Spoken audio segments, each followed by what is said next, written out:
పెయ్యంగొనోళ్ళు దొంగల్లా కలిసిండ్రని ఈ నలుగురు అంగనోళ్లను చూడుండ్రుల్లా ఎల్లమ్మ గుడిలా ఏం కార్యం ఎలుగబెడుతుండ్రో. ఈళ్ళ మొఖాలు మండ, ఈళ్ళ గత్తర్రాను, ఈళ్ళకి జెట్టలు ఉట్ట. పొద్దాక భక్తులంతా అమ్మవారిని దర్శనం చేసుకొని కష్టాలు చెప్పుకొని ఉండీల పైసలేసిపోతాంటే ఇగో ఇట్లా అద్దుమ రాత్రి తాళాలు వలగొట్టి సరంజామ వటకచ్చి గుడిలో జొచ్చి ఉండికి కన్నమేసి ఉన్నదని తుడుచుకపోయిండ్రు. మళ్ళా లేశాలు ఎట్లున్నాయో చూస్తాండ్రు కదా, ఏదో కొలువేలుగా పెట్టినట్టు నీల మంగీలు, నల్ల పాయింట్లు, కాలకు బూట్లు, డ్రెస్ కోడ్ కూడా ఫాలో అవుతున్నట్టున్నారు ఈల ఈగురంలో మనువయ్య. మళ్ళొక్కడు కూడా తక్కువ లేడు. దొంగతనాలు చేసిన సొమ్ము తినుకుంటా బగ్గ బలిసి అట్ట కట్టున్నారు. ఏదన్నా అంగవాడి పని చేసుకొని బతకొచ్చు ముద్దుగా, కానీ చెమటెల్లని పని ఎంచుకున్నారు. నెల్లూరు జిల్లా దత్తులూరు మండలం నర్రవాడి శ్రీ ఎల్లమ్మ అమ్మవారి గుడిలా దొంగలు చేసిన ఉద్దారకముల్లాగిది.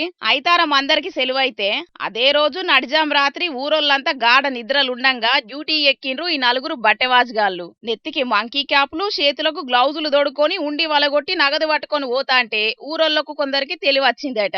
దొంగలకు అడ్డం తిరిగిండ్రు గాని బండరాళ్ళు ఇసిరి పరారైండ్రట ఇలా కండ్లల్ల కారం కొట్ట. సీసీ కెమెరాలల్ల దొంగతనం సినిమా మొత్తం రికార్డ్ అయ్యింది. పోలీసులు సుతం దొంగలకు సినిమా చూపించేందుకు రంగంలోకి దిగిండ్రు గాని మరి దొంగ బద్మాషిగాళ్ళు దొరుకుతారో దొరకరో ఆ ఎల్లమ్మ తల్లికే తెలియాలి. దొరకకుంటే దొంగల భరతం బట్టంగా ఆ తల్లి మహిమే చూపెట్టాలని అనుకోవట్టిండ్రు నర్రవాడ ఊరోళ్ళు.